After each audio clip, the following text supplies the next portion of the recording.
Deuxième fois, le Rwanda. Coup d'État raté à la présidence de la République. Les M23 divisés. Ninezali kolekana. Mbote na bino ba papa. Mbote na bino ba mama. Mbote na bandeko ba congolais de partout. À la présidence. Oyo bozali koanda biso en direct. Na chaîne na bino, chaîne na biso. Hey, bandeko tozana esengo koya ko beta elongo na bino ba nouvelle ya mboka Congo. Alors bandeko boyebi ndenge tosalaka déjà, nous vous demandons d'aimer l'émission et de partager. Kobo sala tende ko congolais. Boyebi bien bilei na biso za ba partage na ba j'aime na bino. Alors tokobeta masolo awa na kati ya émission. Alors tokosolo la dossier ya makambo ezolekana en ce moment na Ituri.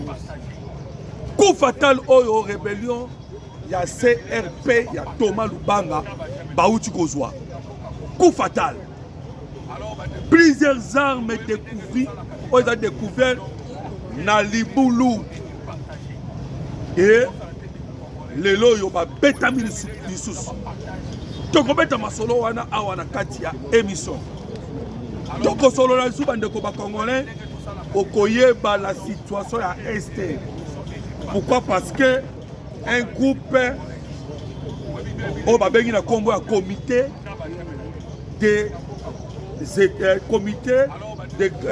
de Grands Lacs. Tokobeta masolo na yango na kotangelo mukanda ba uti kokoma.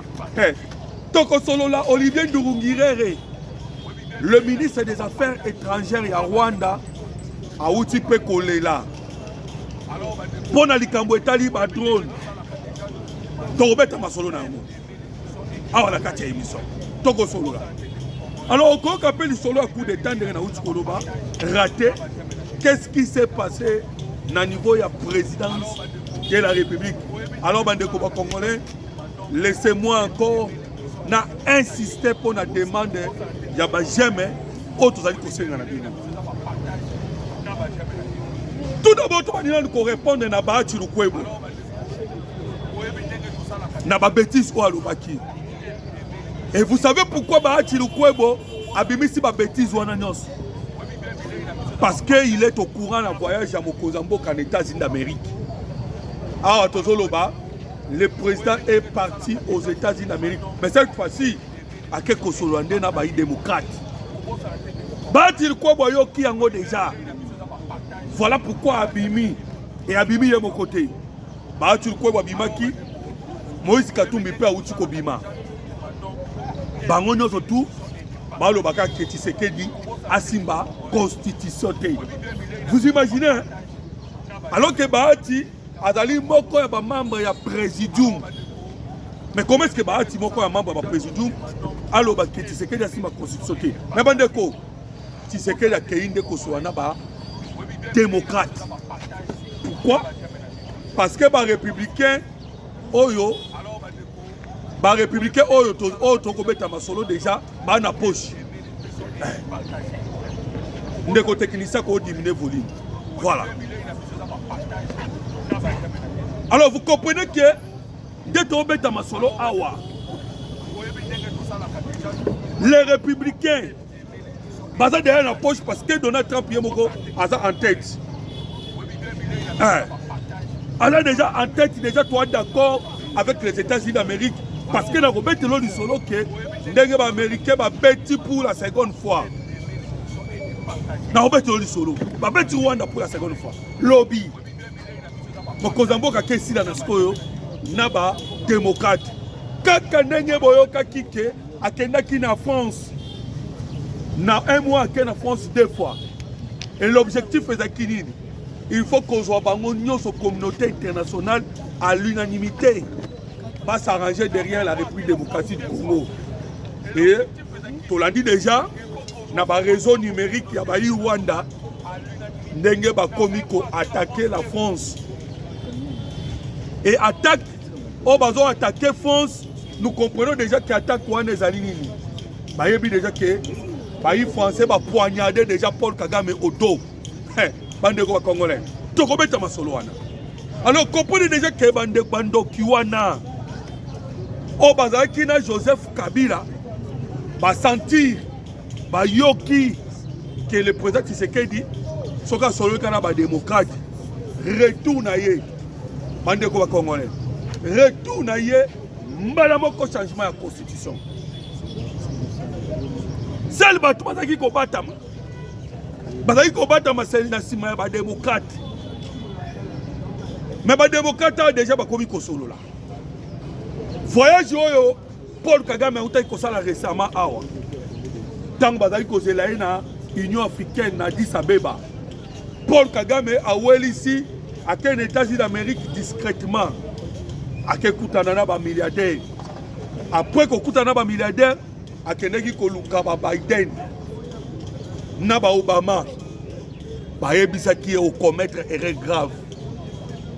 Il ne fallait pas s'opposer à Donald Trump.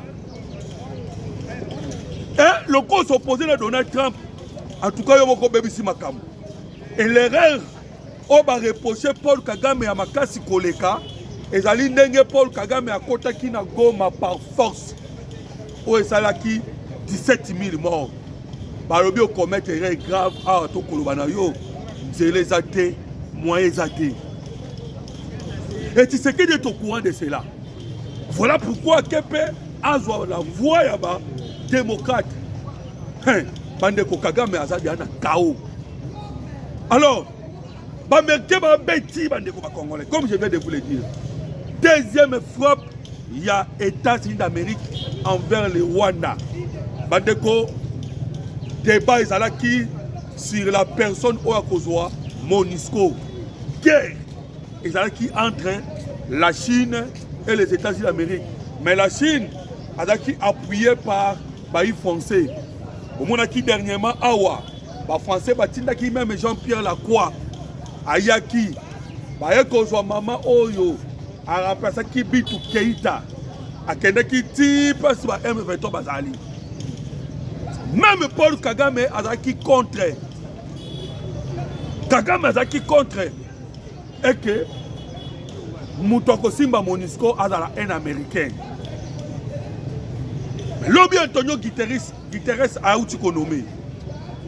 A nommé M. James Swan, un américain, au Azalaka ambassadeur. Il y a États-Unis d'Amérique dans la République démocratique du Congo 2013-2016. Et ce qui est 2013, on va comprendre. Et le monsieur va nommer. C'est un proche de Donald Trump. Donc, l'Américain va s'imposer. Alors, il y a déjà dans la République démocratique du Congo. Et comprenez, l'homme Eric Prince, ça déjà. Alors, déjà, vous voyez déjà que Africom, il n'y a pas le déjà. Et Réunion et Kotanaki, dernièrement, entre le président Tshisekedi Naba, officier américain, accompagné par le patron ya Africom, la présidence de la République. Et puis, Bakendaki Kosolola, na ministre na biso de défense, pour naba luka moyenini, baya kocha base ya munene, ya ba américain awa na compte ya Africom. Et puis, la République démocratique du Congo, to signa qui les sous les États-Unis d'Amérique, Makambo Etali, le renseignement. Alors vous comprenez que Africom Azoya, par homme de Eric Prince Baza déjà à Blackwater, Aosko Monisco pe Azoya. Et Monisco Azoya n'a objectif yanini, n'a objectif Azoa à mettre en application la résolution 2808. Et 2808 c'est le bini. Et le bini il faut qu'on ait des par groupe armé nyonso. Ko boto na bango munduki koya komema bango na programme ya démobilisation et réinsertion sociale. Bande ko ba congolais. Tant tolo bana bino ki c'est fini pour Paul Kagame. Je ne sais pas tout le bango ndeni. Africom eloba ki boyi. Toye na République démocratique du Congo, pour rétablir la paix par force. On a fait comme. Au mérite des points, c'est Balbi Boye. On a Black Water. Par rapport à la sécurité, il y a un site minier Nyonso. 2808, il y a Monisco. Déjà les patrons nommés. Pour mettre en application 2808. Balobi Kebaye, Bangope Bazoya, pour Babotola. Ba rébellion Minduki, pour Bazoa Batunyonso. Bazongisa Bango, na programme à PDD RCS. Et puis, semaine passée, au Mona Kibinomoko, Maître Chabani, ministre de ya intérieur, alors qui na Ouvira. Et quand on a Ouvira, on va créer un programme on a PDD RCS. C'est fini. C'est fini, bande de Kobakongo. Alors, les États-Unis d'Amérique, où tu as des décisions sous. Ndenge où tu peux y Amérique a lobby boye. Ndenge va penser qui va sanctionner qui Paul Kagame. Alors bandeko, vous devez comprendre que sanction va penser qui Paul Kagame est lié à dollar américain. Et il ne faut pas qui objectivement il ne faut pas qui armée rwandaise. Armée rwandaise a une difficulté, il y a Koso Maminduki. Armée rwandaise a une difficulté, il y a collaborer na ba banque nyonso oye collaboraka na ba banque des États-Unis d'Amérique. Ils ont une difficulté, il y a collaborer avec les investisseurs qui collaborent avec les banques qui utilisent les dollars. C'est le circuit financier qui a Rwanda Mobimande de la KO. Donc, il faut frapper Kagame vraiment dans mon thème. Mais s'il était États-Unis d'Amérique à lobby le 15 Oyo, bazo bakse sous ba sanction mususu. Le 15 bazo bakse ba sanction. Alors vous imaginez que déjà que niveau ni Paul Kagame a commis l'ango. Donc quand nous vous disons que c'est fini pour la guerre, ça va jeter. C'est prouvé que guerre est si liée. Pour le 15 bazo bakse ça. Ndeko moko komeli nga bandeko ba congolais entre parenthèses. Alors bi nga amende komoloto. Au monde dit que la guerre est en Moyen-Orient et qu'on affecte Donald Trump. Maintenant, c'est difficile pour boire Camille Sounabango na conflit aux Ezali Kolekana na Est de la République démocratique du Congo. Bande ko ba Congolais. Tobete la kabino masolo tangu nyonso awa. Mais mokobo c'est normal. La vie auto vivra nango ba stress makambo belé. Bato bazobosana bosana mingi. Tangu ba poser qui Donald Trump question pour na makambo conflit na likambo tali la République démocratique du Congo. Aloba ka apesa réponse ni. Alobi oh, kuna na sisi guerre. Et Donald Trump a benga ki Judy Vance. Ayebisi boye. Na pesi yo responsabilité ya makambo tali République démocratique du Congo. Bandeko, Trump a yebaki ke à cause de la engagé na guerre au Bakebuna na Iran. On a pu remettre le solo. Il y a ma guerre à Iran. Ndengele le Paul Kagame a commis ça, la Chine, l'Iran et la Russie. Na remettre le solo. Mais je voulais d'abord que Bandeko Bakongole Bayebake. C'est vrai, attention, qui m'a mis au Moyen-Orient, les médias, les caméras, tout. Et ça tourne kuna. Même si tout tourne kuna. Mais en pleine guerre Rwanda, les Américains viennent de sanctionner le Rwanda. En pleine guerre, les Américains ont déjà M. James Swan, qui a commis patron à Monisco. En pleine guerre Rwanda, les Américains ont remettre sous les 15. Donc, comprenez bien que makambo guerre Rwanda est affecté et l'autre côté na ba décision des États-Unis d'Amérique. Pourquoi? Parce que Trump a tchakinyo surtout na Moutouya, Judy Vance. Et voilà pourquoi na ABC bino que lorsque Paul Kagame a kendaki les États-Unis d'Amérique, a komaki kuna la première personne Paul Kagame a tentaki akutana na yeba solola ezaki de Judy Vance. Pourquoi? Parce que Kagame a marqué qui dit du vent. La communication, il y a 1 minute 47 secondes. Kagame a bien qui dit du vent que Yozala qui moi na muke tangu ngana aussi sa génocide na Rwanda. Voilà Kagame mtaloba ibu. ABC le vice-président des États-Unis d'Amérique. Alors, éco affecté à ta mukete. Makamwe ko la République démocratique du Congo.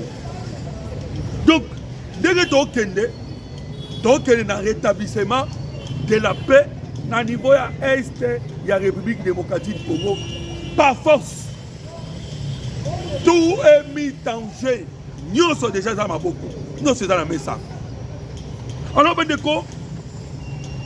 Trump y a beaucoup de concentré, fixé, dans le Moyen-Orient. J'ai dit pas ça dans le Congo. Mais qu'est-ce qui fait que les Rwandais aujourd'hui n'a pas communicateur, n'a pas communiqué ça? Iran, Chine, non, Russie. C'est parce que les Congolais va comprendre que Israël a commis vraiment mobilement la République démocratique du Congo. Et bah monde bazar qui na Israël. Mais le lot il bazar sous Israël. Israël a tourné l'Oginaye, a tourné Misnen Mobimba envers la RDC. Voilà et là qu'on peut ça va nous passer. Ah tu obéis et ils veulent que Kawe Kota, c'est-à-dire Donald Trump a échoué. Et le président qui sait que le lobby, même à Taboko Kanissa, que Trump a échoué. Mais dis-moi, il n'y a pas de démocrate. À quel point pas de démocrate? Bandeko, la cause de la République démocratique du Congo est la cause de Mboka Mokote. Donc, Paul Kagame n'est qu'un commissionnaire. Le président Tshisekedi pose à Ezali, balongo la commissionnaire, on a battu Pembeni. Commissionnaire balongo la ye. Bamboka tout ya mukili mobimba. O bazana posa ya Congo, baya kosolana ba Congolais bango moko. Voilà pourquoi Tabino Bolobi que oh non. Coquet de France c'était lui il part. Même Binoso Bolobi a qu'il n'est pas un démocrate, lui il part. Alors qu'il y a une logique, il y a o eleki, o ekoya, eya. Voilà pourquoi, bon, mon qui même, Babachi, oh, Babacha Makelele. Babacha Makelele, pourquoi? Parce que, va profiter de la générosité de Mokonza Mboka. Ndalobaki na kutibino bo yibi, mais pas de problème, toi avancer. Quoi avancer, tout à l'heure, Koluka, toi avancer, Babachi, là, comme Koluba. Des voleurs, Baminaku, voleurs. Oh, bazala qui vraiment, bandeko, oh, basengeli kokende kotuna bango et pas mutamba. Basala bango batala pendant tous les années où on a travaillé. Bazaki batwa koganga te. Et c'est ça ce que tu sais que tu es en train de penser. Tu sais que Nathalie, alors que moment où tu as dit oyo, tu as dit que tu as un républicain bango bokote. N'a solo ça va démocrate. N'a solo ça va français. N'a solo ça va belge. N'a solo ça même roi Philippe. Malgré auto mona. Parce que l'objectif auto kenango bandeko congolais ezali tozwa la reconnaissance. Il y a génocide congolais. Reconnaissance il y a génocide congolais. Ndelo kozo bangisa. Bandeko, je vous dis que tu sais que Dieu est malin. Na moment banguna Congo ba okanisa ke lobby ba koki kozo sa guerre. Ndokande azo mema bango malembe jusqu'à la reconnaissance il y a génocide congolais. Azo mema bango. Donc bino boko tcha bino makelele boko sa nyoso bo sala mais toke na bino bongo. Il est en train de les amener. Place au Bomona Mandela commettant erreur. Mandela, à ça la maman a erreur. À Teka Bandekonaye, il fallait reconnaître que oh ça la maman a fait ici il y a un génocide. Reconnaître en hauteur. Mais avec Tshisekedi Lelo, toke na reconnaissance il y a génocide congolais. Alors de quand on dit qu'on a est la République démocratique du Congo. Yoka Lobby Laurence Kanyuka abandi ba théâtre ya Willy Ngoma. Toi sais qui bino déjà que Makenga akufa. Willy Ngoma akufa. Hippolyte Kanambe alliance Joseph Kabila Zali porté disparu. Pour ce lobby akufa bokolo banabiso boyo aza porté disparu. Et tous les bateaux sont au Kawana. Tobani na Hippolyte Kanambe alias Joseph Kabila. Lobby bomona ki vidéo na moko babimisa ki est à Telemi pene à Maï. Mais esa vidéo ne ya kala à Congo central. Il y a kala à Congo central. Depuis fois ya Kalundu. Na fois ya Rubaya. Si le lot position ya Hippolyte Kanambe et Yebanité. Bandeko. Mais pas la sabiso vidéo na ye abima. Tokotuna Grok. Tokotuna chat GPT. Tokotuna pareil parce que le monde a évolué. Au bimisi vidéo, nous avons tous les moyens de vérifier vidéo wana eza le loto ya kala. Donc ma bimisi vidéo ya kala. Tout le monde a vidéo à Sikoyo. Ndenge mokona Makenga. Alors, ils ont compris que Bakekozo Sikoyo, Laurence Kanyuka, Ouadala qui porte parole dans ma camotali administration. Abimisi ye lobby. Parce que Basala qui vidéo raté à Makenga. Makenga déjà à Koufa. Donc vidéo bamonaki et bimi peut te contester en ngope balongoli. Allez, bah, il y a Laurence Kanyuka. Alors, qu'est-ce que Laurence Kanyuka Zoloba? Ils ont constaté que pas échoué complètement. Nabatak Nabango envers la vie de Kisangani. Bandeko, je sais vidéo moi le cana na réseaux sociaux. Vidéo wana ezali ko mema biso na ba inquiétude ebele. Tomoni soldat congolais il a commis l'erreur. Il a kokota place où il Seigneur qui a kotaté. Et tant qu'il a kokota, on lui a filmé. En tout cas, il faut cesser ce genre de choses. Il faut cesser ce genre de choses. À un moment, il faut respect dans le soldat congolais. À commettre erreur. À commettre erreur parce que infraction, il faut pas s'embrouiller. Comment on a filmé le soldat boye. Et à j'étais. Na kata guerre to kufisa pe hein biso be to kufisa bana mboka ba kufa o ba kei vraiment na front pour na ko défendre mboka kufi yango ne faut du respect na bango parce que ba kende ko céder ba vie na bango pour nous autres. Alors tenir on il faut la respecter même l'individu la personne des militaires congolais et sengeli a la respecter. C'est avec des vidéos. En tout cas, moi je n'ai pas aimé ces vidéos-là. Genre ma vidéo qu'on humilié les soldats congolais, pas de question. Alors nous avons Kolobaboye. Pourquoi nous avons les soldats congolais? Vigilance au à niveau qui s'engage au Kozoïdete. Vigilance au qui s'engage babi tout azimut. Ba M23 Rwanda toloba ba beti na Kisangani na ba air différent on a tout détruit tout na Bible tout et ba ngomo ko ba yebi ke ba détruit nos alors na minute oyo Kagame alinga sala opération suicide ba papa na ba bengi ye nazotangela bino ba papa na ba bengi Kagame ba ebisiye tika opération suicide au Nico Sala. Pourquoi ba epekisiye na opération suicide wana?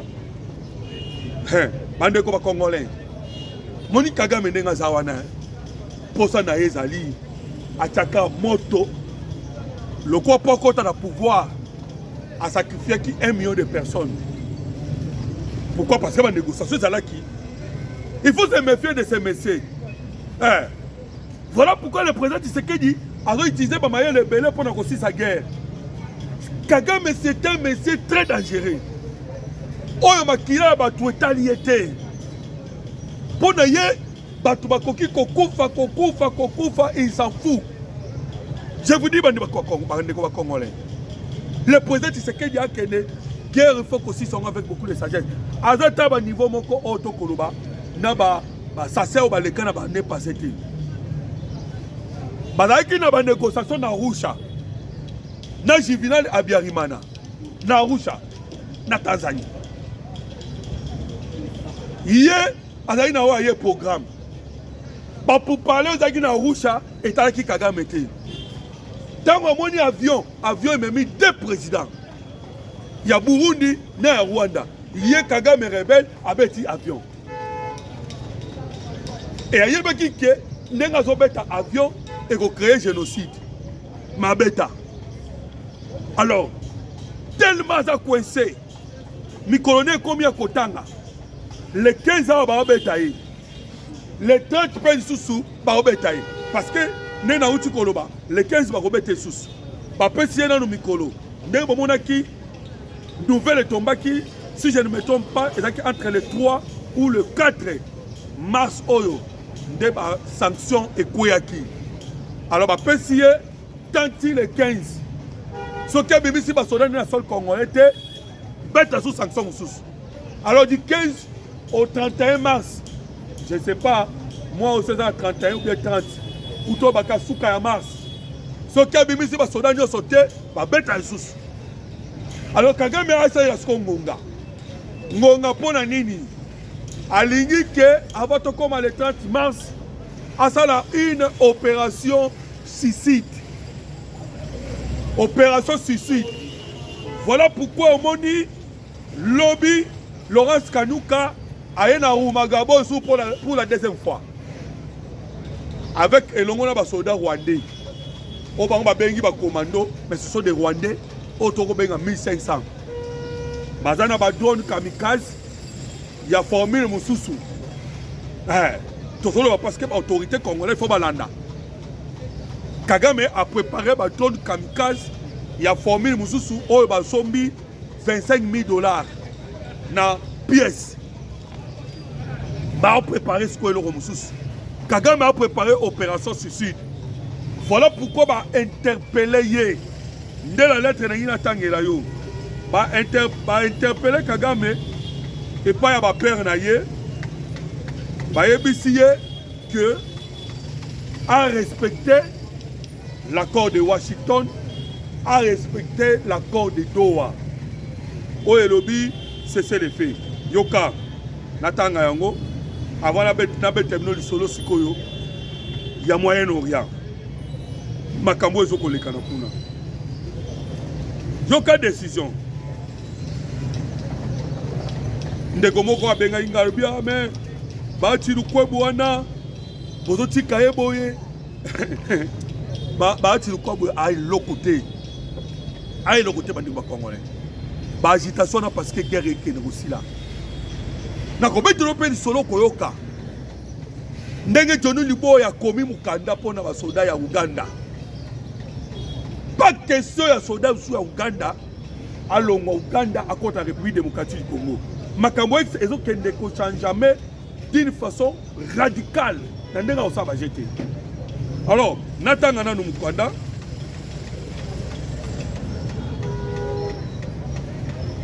Voilà, yango yo.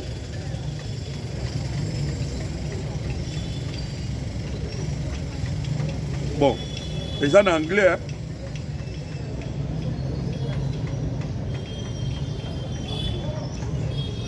La Belgique, le Danemark, l'Union européenne, la France, l'Allemagne, le Pays-Bas, la Suède, la Suisse, le Royaume-Uni et les États-Unis d'Amérique, en tant que membre du groupe de contact international pour la région de Grand Lac, présidé par la Suède, publie la déclaration suivante sur la situation dans l'Est de la République démocratique du Congo. Le groupe exprime sa profonde préoccupation face aux violations persistantes et récentes dans l'Est de la République démocratique du Congo, de cesser les faits conclus par la signature des accords de Washington le 4 décembre 2025 et par l'engagement pris à Doha le 19 juillet 2025 à faveur d'un cessez-le-feu permanent et d'une cessation permanente des hostilités.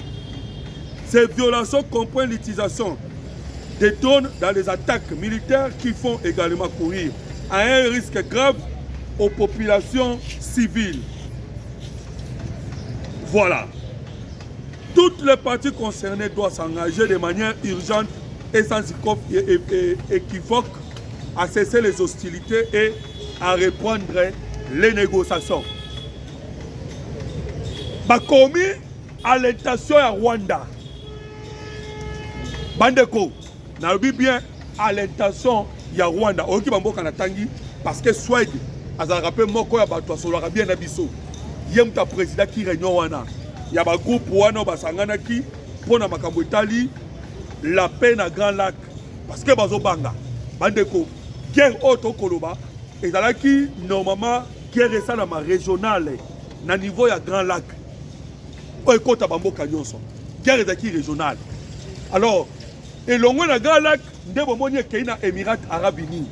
Mais en vrai dire, la guerre est na Grand Lac par Paul Kagame. Voilà pourquoi Donald Trump a utilisé qui va moyen nyonso, va attaquer Kenya, va fixer Kenya. On a même mis en garde le Kenya. Va yebisi Kenya, ce qui est kotika kanabitumba oyo directement États-Unis d'Amérique habito ko frapper yo. Va ke va yebisi Uganda, ce qui est koti directement na bitumba oyo tokobeta yo. Vous comprenez que wana mutasaki musala wana c'était Massad Boulos akenda ki même na Congo Brazzaville, akenda na République Centrafrique, akenda ki na ba voisins nyonso pour na ko mettre bango en garde. Bon mais ma guerre régionale tendege Paul Kagame amemi alingaki amema. Donc Kagame na président ya Iran, même système, même idéologie. On appelle Iran comme sa guerre régionale. Vous avez compris que les Américains ont calmé les pays de Golfe. Beaucoup de gens régionalité. Conflit est comme la régionalité. C'est ce que les États-Unis d'Amérique ont fait dans le pays de Grand Lac. Alors, si vous avez un document, l'objectif du document est nini. On a eu un là. Pour la bande, on a eu un document. Et ça va pas ébélé. Voilà pourquoi bon continuer à adhérer dans le groupe WhatsApp d'Abisso, to partager comme information ko komelinga kaka ko tsanga na groupe WhatsApp. Wana na kozwa la lettre, hein, et ça déjà kuna.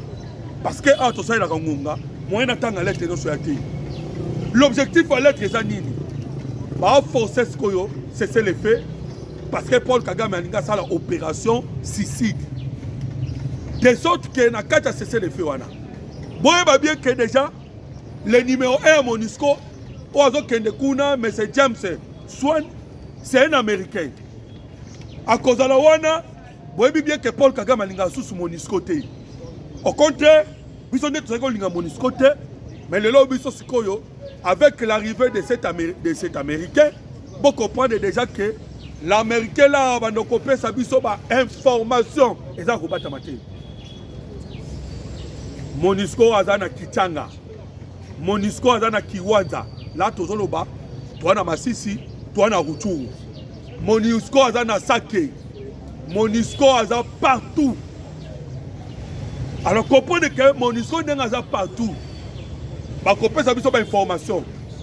On va maintenant forcer les M23 à quitter, bah quitter on nous surtout va occuper. Wana ce opération ça ma par force. Alors vous comprenez pourquoi que dans le moment où vous constatez c'est maintenant mobimba, tout bête sauté.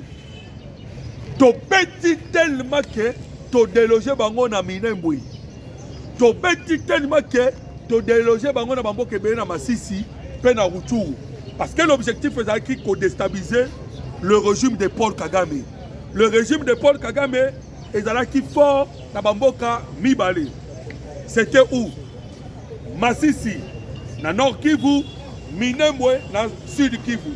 Minembwe na Sud Kivu pour nini? Pour baloba keto bunda pona banyamulenge. Masisi pour nini? Masisi pour baloba ke na Masisi kuna pour baloba babunda pour ba piller ba minéraux. Parce que minéraux vandi kuna. Voilà pourquoi donne beti na Sud Kivu, donne beti na Nord Kivu. Coup fatal ya Kalundu, coup fatal ya Rubaya. Et puis je vous ai dit que Paga est dans la carte à rébellion. Hey, bande de Congolais. Baza ko soupçonner tous les Congolais qui sont en région de rébellion. Babi Bango, Baba traite.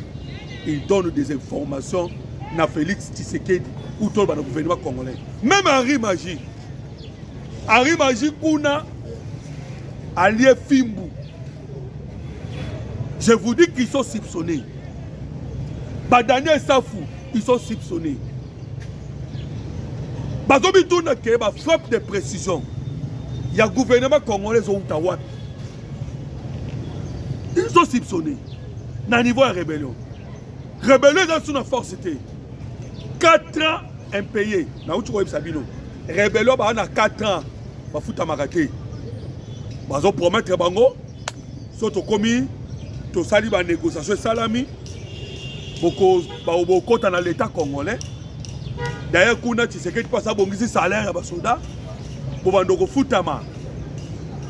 Mbongo wana attaque colonel. Bao bazu bagadi bababi bango ba colonel.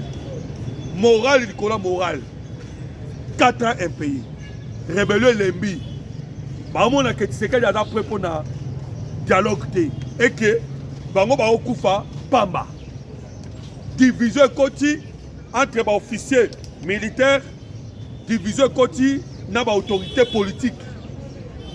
Et à Sikoyo, l'opération dans Zoloba, Paul Kagame a organisé suicide. À Osala, on a baillé Rwandais. À Osala, on a Congolais. Mais on a baillé Rwandais. Alors, on comprend que, moment Oyo, ils ont fait un bango. Alors, donc continuer à prier pour la République démocratique du Congo. Pourquoi? Parce que, dans le moment où le monde est agité à gauche et à droite, nous, notre objectif est la paix dans la République démocratique du Congo. Voilà pourquoi Toyaki ko partager na bino. Je vous demande d'aimer l'émission pour partager. Parce que awa patriotisme na yo pe okosa les alliés pour partager l'émission oyo. Les alliés ko aimer et puis ko commenter. Bandeko YouTube oyo bo la biso bazala to sala na bango gagnant. Soki mutu a aimé YouTube et Tali a vu une vidéo à Tindel Moutoussous. Son moutou a commenté YouTube a vu vidéo à Tindel Moutoussous. Alors, il y a personne qui bande comme Congolais, baye baoza koleka, commenter, aimer, partager. Alors, voilà, ezaki na isengo, ya quoi ko partager na bino, to continuer ko prier pour na mboka Congo. On me signale que minute sili. Sinon, j'allais vous parler de la situation, il y a bon, voilà, papa singa sous 2 minutes pour que Nalobela Makamouya, Émirats Arabes Unis. Émirats Arabes Unis, ah, tu as masolo bande ko congolais, confusion totale en Europe. Confusion totale pourquoi? Espagne a lobby, il y a encore guerre. Et lorsque l'Espagne a lobby encore guerre, il faut comprendre. Quand on parle de l'Amérique, non, soana, les Espagnols, colonisés par Mboka, moi, même Venezuela, ils allaient colonisés par les Espagnols. Voilà pourquoi, geste temps par Kenaki Kozua, Maduro, Namboka, ils allaient presque 100% Espagnols. Et puis ça, bateau Espagne, Kanda. Balobi, ton côté à guerre. Alors, les États-Unis d'Amérique, Balobi, Boy. Bino Espagne, Bobi, côté à guerre. Alors que, les Américains, de Tobat et Rabino, na force ya autant. C'est que, Bobo, il faut respecter la loi, il y a autant de sanctionner Bino. Alors, la France, ailleurs pour nous secourir Espagne. Et de l'autre côté, Grande-Bretagne par lobby, il n'y a pas encore hésité qu'on compte à la guerre. Mouton continue la guerre, c'est la France. La France, pourquoi? Parce que, bazui navire na bango ya Charles de Gaulle, babimisi yango. Charles de Gaulle et bandi kosala patrouille na mer Méditerranée. Boyebi bandeko ba congolais que mer Méditerranée ezali na cachot. Biloko ya ba européen et bimaka na canal de Suez. Na canal de Suez na kati ya guerre okokuta soko kiti na se okomona Yémen. Yémen wana kuna vous allez trouver Baoutis wana bazaka même moral na Iran. Tande bazabo batombo ida minduki na bango. So ba moni ba navire pe ba masuwa ya ba occidentaux ba kobeta. Voilà pourquoi la France a tali que niveau de guerre au économie américain baza na problème à Pascal. Bazai kosenga ba passe pas à Pascal. Pourquoi? Parce que ils sont en difficulté na niveau ya ba Abu Dhabi, Émirats Arabes Unis, kuna bazo beta aéroport pas ya Iran zo beta aéroport, azo beta ba installation pétrole, azo beta ba musu ba vie ko koya. Voilà pourquoi ba lingi ba luka ba place un peu za moisi na niveau ya Europe. Mais Espagne a boy. Trump a lobby, mon conseil Espagne a eu ici, habite au côté de la guerre au thé. Alors, comprenez déjà que l'Europe a commis divisé. Dans le moment où tu as alors, France, France a lobby que hier, ils ont défendre l'intérêt dans les Émirats Arabes Unis, ils ont défendre l'intérêt dans Qatar. Wana boyebi. L'intérêt de France a défendre les et à COP na bango ya ya République démocratique du Congo na Rwanda. Na ba mindu ki batekela ba Émirats Arabes Unis. Ba kota biloko wana nyonso tout. Donc biso ba Congolais bandeko, le quoi Paul Kagame a soutenu Iran. Le quoi Paul Kagame a soutenu Chine. Le quoi Paul Kagame a soutenu Russie. Biso to soutenir Israël. Biso to soutenir